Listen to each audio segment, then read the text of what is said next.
بسم اللہ الرحمن الرحیم الہاکم التکاثر حتی زرتم المقابر کلا سوف تعلمون ثم کلا سوف تعلمون۔ تمہیں غفلت میں ڈال رکھا ہے، مبتلا کیا ہے تکاثر نے، دنیا کی بہتات، دنیا کی فراوانی، مال جمع کرنے کے شوق نے، اولاد کی کثرت میں، خوشیوں نے، حتی زرتم المقابر، یہاں تک کہ تم نے جا کر کے قبریں دیکھی۔ اس سورت کے شان نزول کے بارے میں مفسرین کے دو قول ہیں۔ دوسرے قول کے مطابق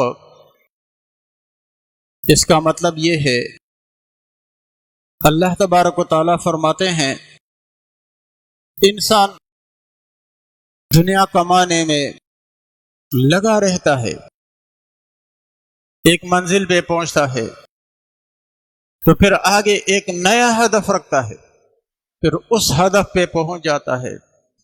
تو پھر آگے ایک اور ہدف تعین کرتا ہے، کرتے کرتے کرتے یہاں تک کہ انسان مر جاتا ہے، سب کچھ اس کا رہ جاتا ہے۔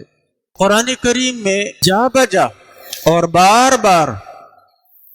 اس حقیقت کے بیان پہ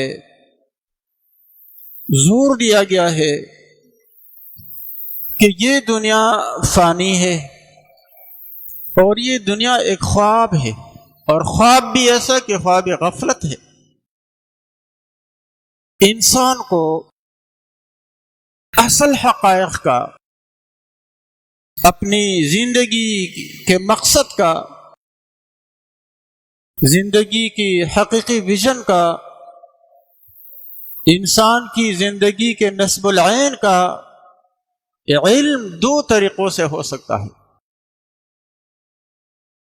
ایک تو یہ ہے کہ انسان مر جائے، اپنی آنکھوں سے سب کچھ دیکھے، لیکن اس وقت انسان کچھ کر نہیں سکتا ہے، موت سے تو کوئی بھاگ نہیں سکتا، زبان پہ مہر لگ جاتی ہے، مشینیں بھی فیل ہو جاتی ہے کہ وہ یہ بتائیں کہ اس وقت جب انسان نے آخرت کے مناظروں کو دیکھ لیا، موت کے فرشتوں کو دیکھ لیا، اپنے نامہ اعمال کی ریل اس کی ذہن میں، دماغ میں چلنے لگی، یہ تیری زندگی، یہ تیری آخرت۔ تو مشین بھی یہ بتانے سے قاصر ہے کہ اس وقت انسان کے احساسات کیا ہیں، آیا وہ اپنی گزری ہوئی زندگی پہ خوش ہیں یا اس پہ اس کو افسوس ہو رہا ہے۔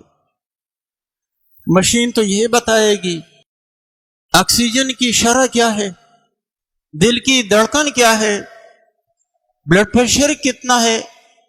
شوگر کتنی ہے، فلاں چیز کی مقدار اور شرح کتنی ہے، لیکن وہ انسان کا یہ احساس نہیں بتا سکتی،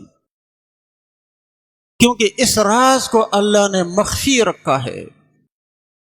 نبی پاک صلی اللہ علیہ وسلم نے ایک مرتبہ ارشاد فرمایا، میں جو جانتا ہوں اگر تم وہ جاننے لگو، اپنے مردوں کو دفنانا چھوڑ دو گے، آبادی کو چھوڑ کے بھاگ جاؤ گے جنگلوں میں،